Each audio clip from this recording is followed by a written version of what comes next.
Nick asked me, are you happy?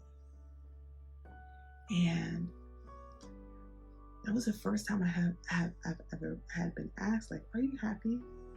And I just burst out crying. We were in the IHOP, and I remember just crying my eyes out. And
what's up, guys? So it is currently 12:30 in the morning. I just fed Ari for the first time since giving her a bath and putting her down to sleep around like 9:30ish.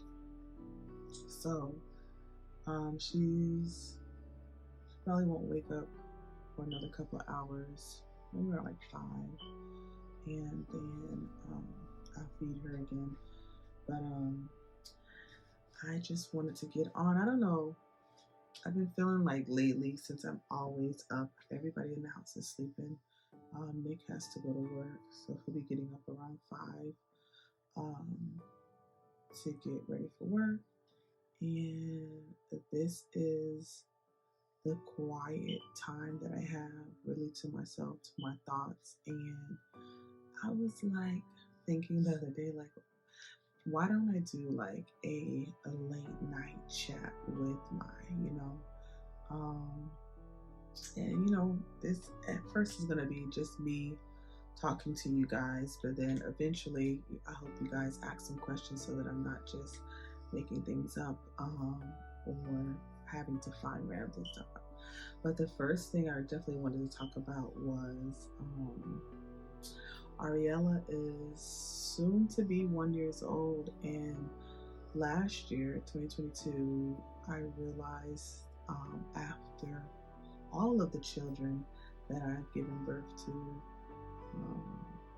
I was suffering from postpartum depression. I had never dealt with, or I didn't know, never was diagnosed, or never really felt like I had postpartum depression, but I noticed that after having Ariella, that I was having emotions, not what they say like typical, like I want to harm the baby or like sadness or whatever. I think it was more so like a feeling of overwhelm that I never really felt before. Obviously, having a new baby, there's like the sleepless nights and the overwhelm of bringing home a brand new baby and getting used to life with a newborn. But after having her, I realized that it was different than before. 2022 was a really good year for Nick in terms of like his job and promotions and like different opportunities that he was going out for, 2 of which took place right when we were giving birth, or right around my due date.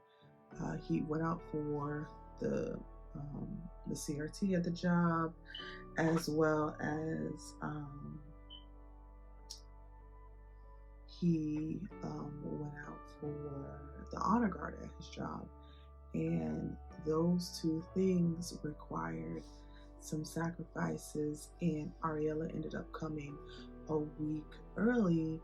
And so I remember him rushing home from work and me being like, hey, there's something that's, not right. I need to go to the hospital. Let's just go get checked out. And so they wanted to keep me. The thing about that is that he had to complete this academy. And so with him completing this academy, I was being supportive of him and wanting him to finish out what it is that he set forth, because if he had missed the days of us, multiple days, then he would have had to do it at a later time. And it was kind of like we had already planned for it. We talked about it. We had it down to a T. So it was like, I got this. I've given birth a lot of times. And I was encouraging him to just still go to work. And then once the graduation was over with, he would come home and he would take the leave that he usually takes when we have a baby. So I did not realize at the time that in my sacrifice, wanting to support him, it was putting an unspoken burden on me. And so the day that I gave birth, within an hour, probably 30 minutes to an hour of me giving birth, he left to go to work. And I had been,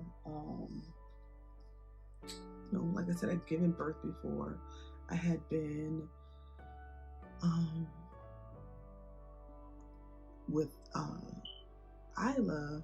I had the flu, so he couldn't be there, and I was there by myself. And then they took Isla for 2 days, her first 2 days of being on Earth.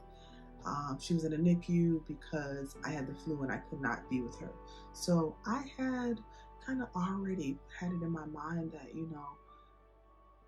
I had to do it a year or two prior. So, I'm fully capable of the first couple of days of giving birth being alone.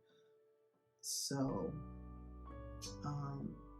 he would go to training, and then he would come to the hospital, and then he would get up in the morning and he would go to training. And then the last day of us being in the hospital, he had graduation, which I had to miss, which it was kind of sad because, again, I've supported him through multiple opportunities that he had at the job, and with schooling and all of those different things. So I was always wanting to be there to show my support.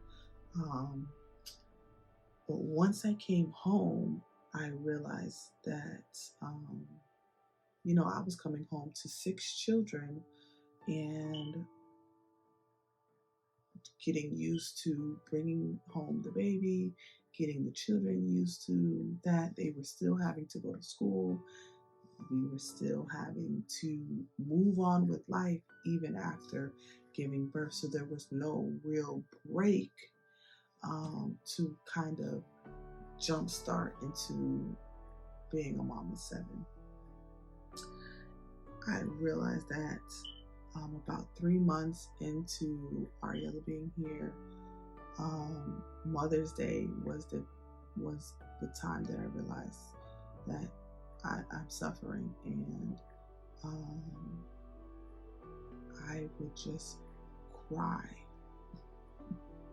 for no reason. There's a reason, but it was just random times. And this particular day, it was Mother's Day, and Nick decided to take everybody off my hands, even the baby. And I'm like, I've had 7 children, and I'm here, and they need me, and you need me, and there is no way that I'm going to take that y'all are going to be able to be okay without me. It was the thing of like, I need a break, but I also need to be needed, or I want to be needed. So Nick, I know, is fully capable of taking care of all 7 of our children without me.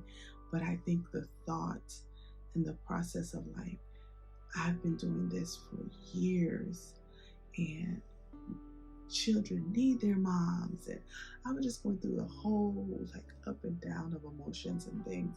So I remember making a video on my Instagram just boohoo crying, not because I was like sad, but because I was thankful for a husband who knew that I needed a break and was okay with pushing the limit, because if it was up to me, I would have had him leave the baby.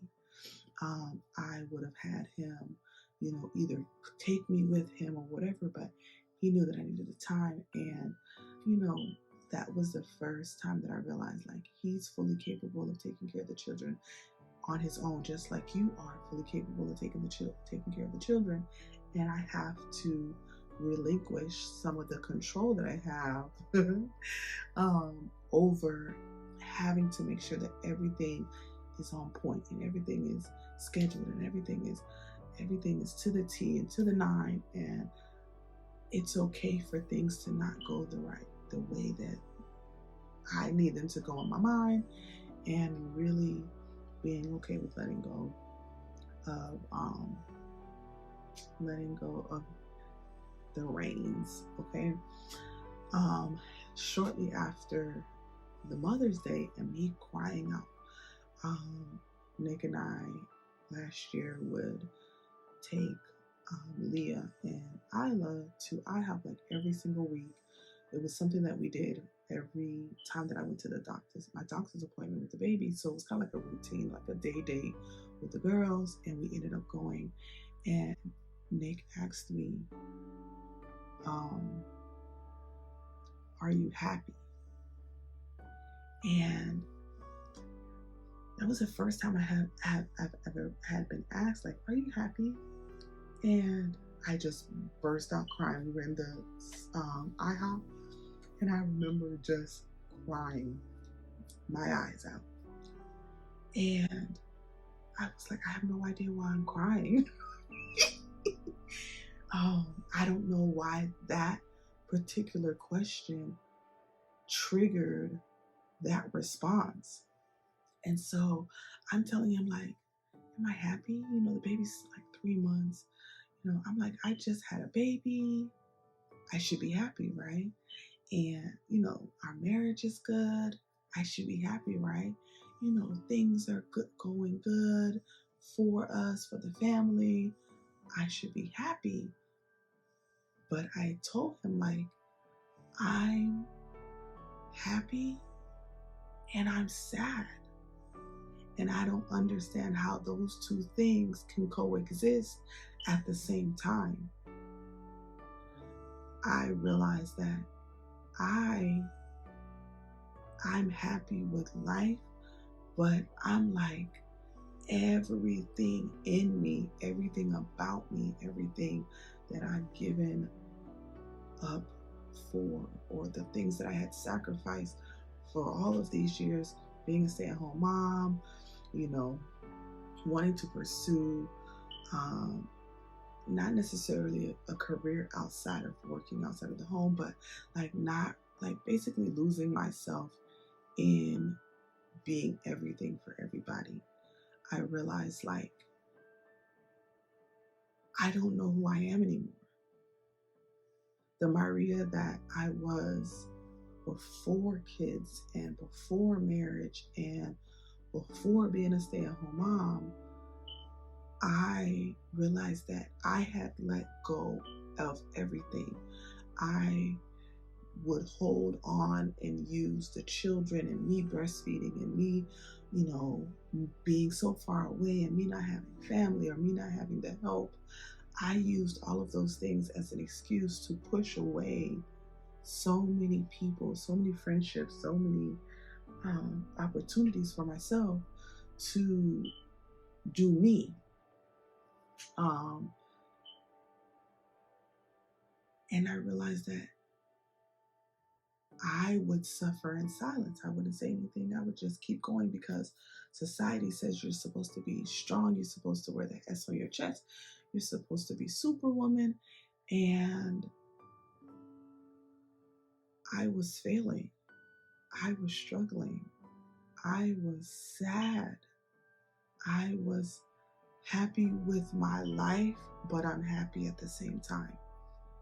I didn't really know who I was at the core. So I spent the last couple of months of 2022 really trying to redefine what it is that I was going to do solely for myself. I went on a trip, even though we took the baby, I went on a trip to Denver and had the most amazing time with Nick and one of my good friends. And I realized that I needed to be selfish. And that's where the mom guilt kicks in, selfish. How can you be selfish? You have 7 children, you have a husband. But I needed to be selfish with the time that I was taking for myself and not necessarily putting myself first, but, and when I say putting myself first, like over everything and everybody, like allowing things to be, no, I needed to make sure that I was refilling my cup and really scheduling time for myself and the things that I would like to do, and separate from Nick, separate from the 7 children, and more so, what do I desire? What is it that I would like to do for myself? Where do I see myself going? Where do I see myself being? And so this year, I am seeing a therapist, not to deal with postpartum depression, because I feel like over the last couple of months of me really talking to Nick and my sister and really allowing myself to be okay with not being okay, silencing the mom guilt, or like dialing it back a notch, not necessarily overthinking it, and then over time, like really processing having baby number 7 and really figuring out what it is that I want to do myself. I've been able to pinpoint some things that would have me in a funk and would have me crying and would have me feeling sort of depressed. So this year, 2023, my motto, my thing is 2023 is for me. It's for me redefining who I am, really doing some soul searching, really branching out.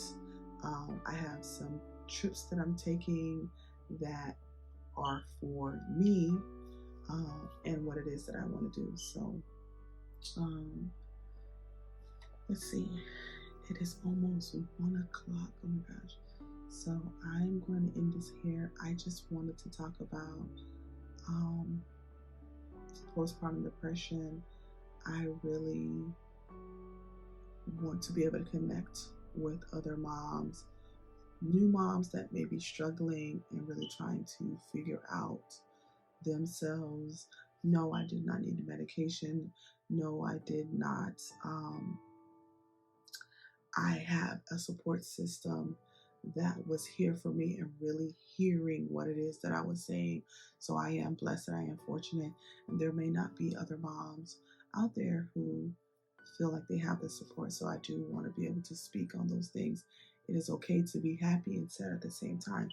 It is okay not to be 100% all the time. It is okay to need a break. It is okay to take a break. It is okay um, to not to take the cape off. It is okay to relinquish some of that control, um, because no matter what, you are needed, you are loved,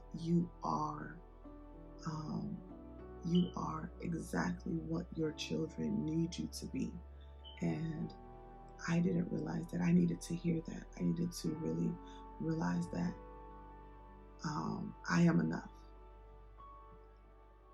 I can only give what it is that I have. And so if I have 0% of my cup, I'm not going to be able to give anything. If I have 10%, I can give 10. If I have 50, I can give 50.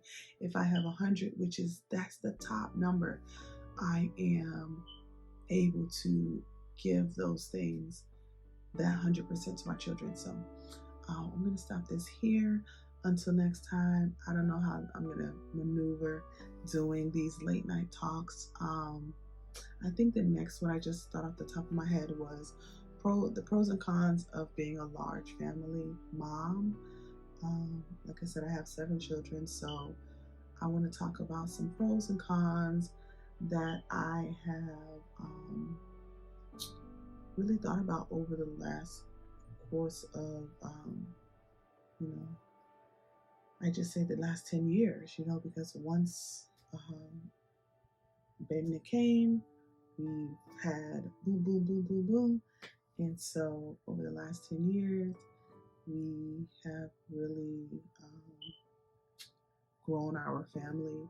So I would love to talk about some things that I realized being a large family. So until next time, I will see you.